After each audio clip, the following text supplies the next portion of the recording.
इस लेक्चर में IAS-07 statement of cash flow से ऑब्जेक्टिव बेस्ड क्वेश्चन 5 सॉल्व करेंगे।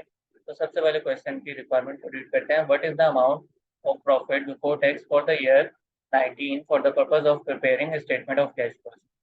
तो स्टेटमेंट ऑफ कैश फ्लो में जो हमें सबसे फर्स्ट अमाउंट रिक्वायर्ड होती है वो प्रॉफिट बिफोर टैक्स की होगी, या प्रॉफिट या लॉस बिफोर टैक्स की। तो ये हमसे रिक्वायर्ड है अमाउंट, इसको फाइंड कर लेते हैं। क्या कह रहे हैं? A company has provided following information as at 1 March 19। Retained earning का ओपनिंग और क्लोजिंग बैलेंस बता दिया। फिर उसके बाद बता रहे हैं डिविडेंड पेड की अमाउंट आ रही है, ट्रांसफर टू जनरल रिजर्व और टैक्स चार्ज की अमाउंट आ रही है। तो अगर मैं यहाँ पे प्रिपेयर करूँ रिटेन अर्निंग का अकाउंट,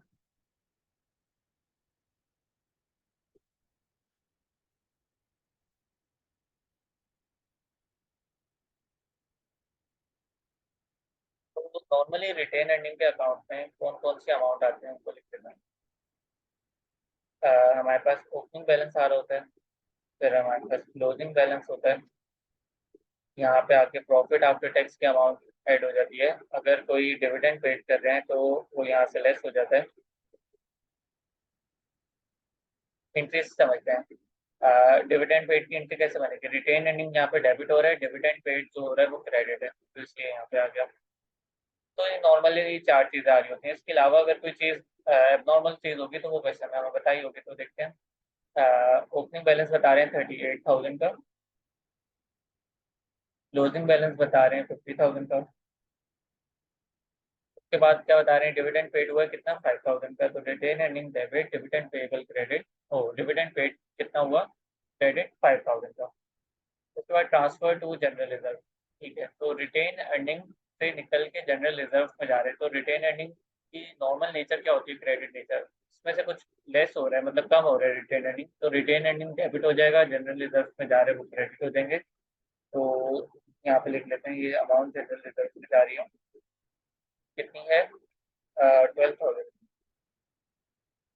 तो ये नॉर्मली हमने सारी चीज़ें लेनी है। उसके बाद टैक्स चार्ज आ रहे हैं, उसको भी देखते हैं। यहाँ पे हम प्रॉफिट आफ्टर टैक्स आ जाएगा, जो बैलेंसिंग अमाउंट होगी हमारे पास। बैलेंसिंग अमाउंट आ गई 29,000 का प्रॉफिट आफ्टर टैक्स। लेकिन क्वेश्चन में जो है हमसे प्रॉफिट बिफोर टैक्स का अमाउंट रिक्वायर्ड है।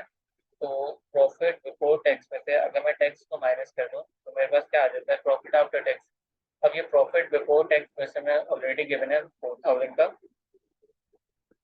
4,000 टैक्स, प्रॉफिट बिफोर टैक्स में से 4,000 टैक्स माइनस होता है तो प्रॉफिट आफ्टर टैक्स आता है। प्रॉफिट आफ्टर टैक्स हमने फाइंड किया 29,000। अब यहाँ पे अगर मैं बैलेंसिंग अमाउंट फाइंड करूँ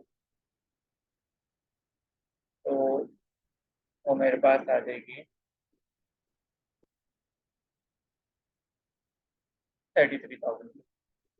तो ये अमाउंट हमसे रिक्वायर्ड थी प्रॉफिट बिफोर टैक्स की।